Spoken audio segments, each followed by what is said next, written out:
La région des Hauts-Bassins, jadis considérée comme le poumon économique de notre pays, a fait l'objet d'une attention particulière au regard des difficultés économiques qu'a connues la région après la période de la libéralisation économique et en particulier depuis la survenue de la crise post-électorale en Côte d'Ivoire.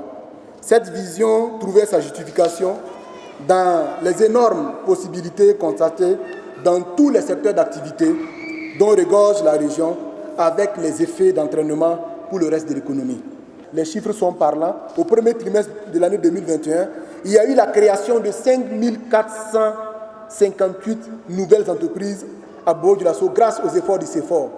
Bobo-Dioulasso est une ville qui se bouge, est une ville qui bouge.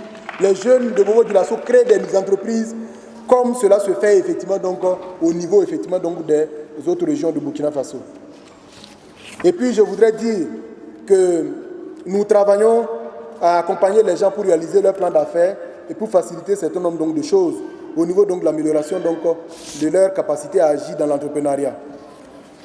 Nous continuons donc à promouvoir les investissements.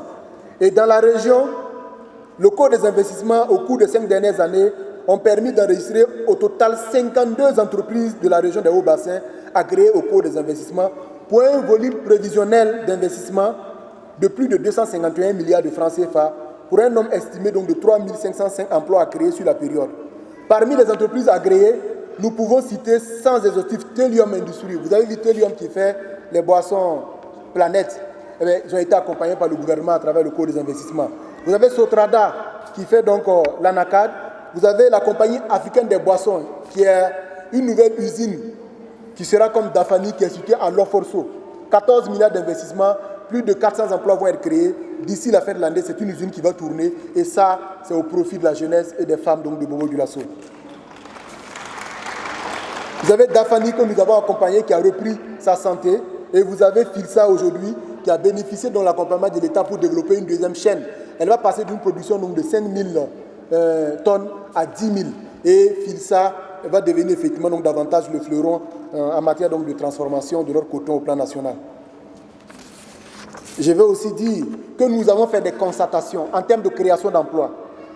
60 constatations de démarrage d'activité pour 2243 emplois effectivement créés et déclarés à la CNSS et un volume d'investissement réel de 223,2 milliards de francs CFA. Ce sont des chiffres qui peuvent être vérifiés et c'est dans la région des Hauts-Bassins. C'est 200 et quelques emplois, c'est 223 milliards d'investissements et je disais que c'est 2243 emplois. Donc quand on dit qu'on ne crée pas les emplois, je vous donne des chiffres qui sont vérifiables à la CNSS après la constatation d'activité de démarrage de 60 entreprises dans la région qui ont bénéficié du cours des investissements. Je voudrais vous dire merci. C'est toujours un plaisir d'être à Bobo-Dioulasso pour contribuer, pour parler du développement de la ville. Et Bobo Kounou, Bobo Bi, Bobo Sini. Merci beaucoup.